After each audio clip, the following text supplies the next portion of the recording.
Hey everybody, Roxabox90 here with a deck tech of my favorite zombie wizard lord, Nekusar the Mindrazer.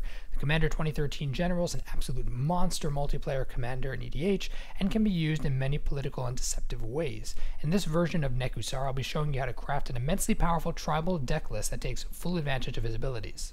So let's take a look at him. Nekusar is a 2/4 blue, black, red legendary zombie wizard who costs 5 mana to cast. His first ability lets each player draw an extra card on their turn, and his second does 1 damage to each opponent whenever they draw any card. He takes Howling Mine and Underworld Dreams, puts the two together in an unassumingly powerful way. And as he's clearly made for multiplayer, that is the focus we'll have with this build. The idea of the deck is to use Nekusar's abilities as fully as possible while having a tribal zombie backup plan. And if raising the brains doesn't work, better just eat them, I always say. The land base of the deck is simple, but necessarily expanded with our lack of ramp options outside the basic Signet Guilds in Grixis colors. We have the classic duels, including the 3 package of Shocks, Taplands, and Filter lands.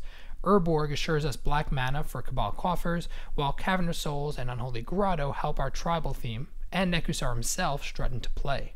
Crumbling Necropolis, Command Tower, Reflecting Pool all help a tricolor balance, and cards like Leech-Ridden Swamp add to our opponent's time clock, while Vora's Stronghold rounds out the utility lands as a long-term creature recursion. I personally like to have a good number of basics to counter non-basic removal, and I encourage you to do the same if you decide to build this deck. As Nekusar is our main man, we have a host of options designed to help him win multiplayer games very quickly.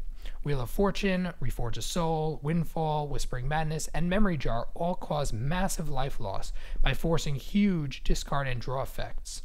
Chandra's Ablaze's second ability is an incredible repeat Wheel of Fortune as well, and cards like Sanguine Bond and Wound Reflection work very well with others like Exquisite Blood to increase life loss spells. Wheel and Deal and Forced Fruition are probably the most powerful spells in the entire deck, forcing opponents to literally mill out their decks and life totals simultaneously if they try to stop you.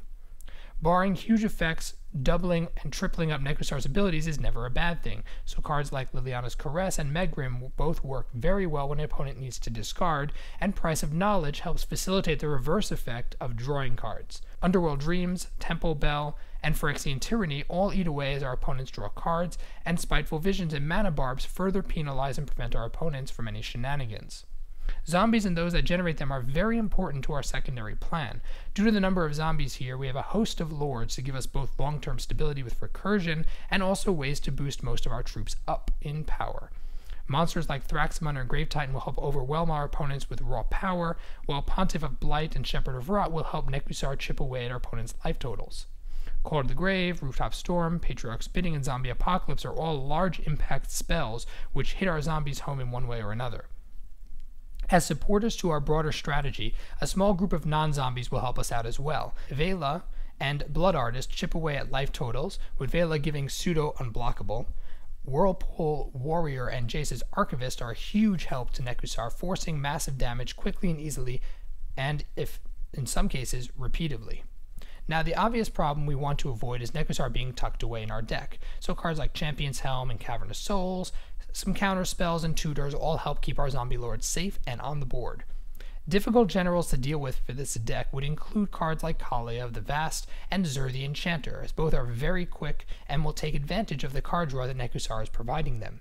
Michiko Kanda is probably the ultimate nemesis for the deck because she is a complete antagonist to Nekusar's abilities, so I would suggest saving your removal and counter spells in order to deal with them outright if you end up facing them. This deck is made for players who want to 1. Control the game long-term with scaling effects. 2. Isn't afraid to be a target of everyone else's malice. You are the zombie lord after all. 3. Loves zombies and control magic. And 4. Plays multiplayer games regularly, not 1v1.